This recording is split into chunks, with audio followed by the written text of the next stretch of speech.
Honorable viewers, welcome to my channel this evening. বন্ধুরা, আবারও আজকের এই সন্ধ্যায় আপনাদের সকলকে জানাই শুভেচ্ছা এবং অভিনন্দন। তো দীর্ঘ এক মাস পর আবার আপনাদের সম্মুখে এসেছি নতুন একটি আপডেট নিয়ে। তো আপনাদের অনেকেরই মনে প্রশ্ন জাগতে পারে, স্যার এতদিন হয়তো আপনি কেনই বা আসেননি, বা আজকে হঠাৎ করেই বা কেন এলেন। তো আসলে প্রথম কথার উত্তর হচ্ছে, আপনারা জানেন দেশে কিছুদিন পূর্বে একটা অস্থিতিশীল অবস্থা সৃষ্টি হয়েছিল, যেখানে আমাদের অনলাইন সহ আমাদের বিভিন্ন মিডিয়া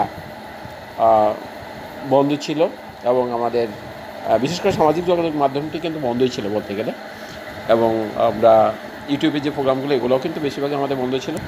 এই জন্য আসলে আমি আমার যে কাজটি এটা কিন্তু করতে পারি নাই। যাই হোক, আজকে আপনাদের একটি শুভ সংবাদ দেওয়ার জন্য আমি এখানে এসেছি আজকের এই ভিডিও নিয়ে।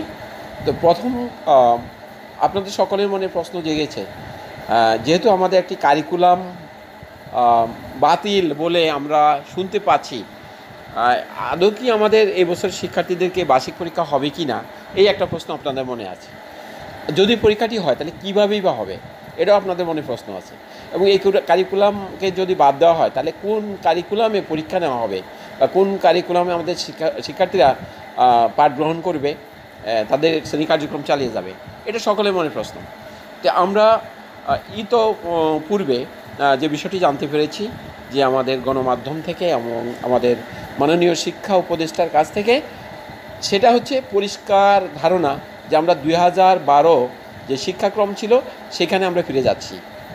এবং এখন প্রশ্ন হলো, এই শিক্ষাক্রমে ফিরে যেতে আমাদের হয়তো 2025 সাল নাগাদ আমরা যাব, তাহলে 24 সাল কী হবে, এটা সকলের মনে প্রশ্ন।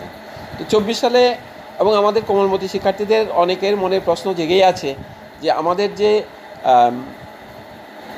ষান্মাসিক যে পরীক্ষাটি হয়েছিল, অর্ধবার্ষিক যে পরীক্ষাটি হয়েছিল, মূল্যায়নটি হয়েছিল, এটা আর হবে কি না। এটার উত্তর আমি বলবো না, আর হবে না। এটা যা হয়েছে ওইখানেই শেষ, এবং এটা নিয়ে তোমাদের কোনো মূল্যায়ন পদ্ধতিতেও কিন্তু এটা আসবে না। ওটা যেভাবে হয়েছে ওইভাবে কিন্তু শেষ। এখন প্রশ্ন হলো, তাহলে বার্ষিক পরীক্ষা কীভাবে হবে? তাহলে বার্ষিক পরীক্ষা, যেহেতু আমরা ধাপে ধাপে 2012 শিক্ষাক্রমে ফিরে যাচ্ছি, বার্ষিক পরীক্ষা হবে তোমাদের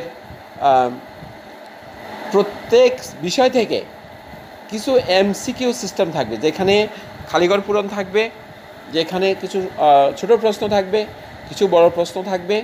এইভাবেই কিন্তু তোমাদের মূল্যায়ন প্রক্রিয়াটি আসবে। এবং সর্বোপরি আমি একটি কথা বলে রাখি শিক্ষার্থী বৃন্দ, তোমাদের উদ্দেশ্যে, কোনো অবস্থাতেই কোনো দলীয় কাজ, কোনো একক কাজ, এরকম কোনো কাজ কিন্তু থাকবে না। তোমাকে তোমার মেধা যাচাই করে কিন্তু পরীক্ষা দিতে হবে। এবং আরেকটি বিষয় জানিয়ে রাখি, যেটা ভর্তিতে আমরা ইতিপূর্বে লক্ষ্য করেছি যে আমাদের লটারির মাধ্যমে রোল হয়, কিন্তু যেহেতু আমাদের 2012 শিক্ষাক্রমে ফিরে যাচ্ছি, অতএব মেধা তালিকার ভিত্তিতেই তোমাদের কিন্তু রোল হবে, এটাই সত্যি কথা। এর বাইরে কিন্তু কোনো অবস্থাতেই সম্ভব নয়। তাই শিক্ষার্থীবৃন্দ, এখন পর্যন্ত তোমরা যারা এখনও পড়ার টেবিলে বসো নাই, তোমাদের প্রতি আমার বিনীত আহ্বান থাকবে, তোমরা অবশ্যই এখনই পড়ার টেবিলে বসে যাও এবং তোমাদের বার্ষিক পরীক্ষার প্রস্তুতি এখনই নিতে থাকো। এবং আমরা যতদূর জানতে পেরেছি, ষষ্ঠ থেকে অষ্টম শ্রেণী পর্যন্ত যে বইগুলো, এই মুহূর্তে এটার পরিবর্তন হবে না।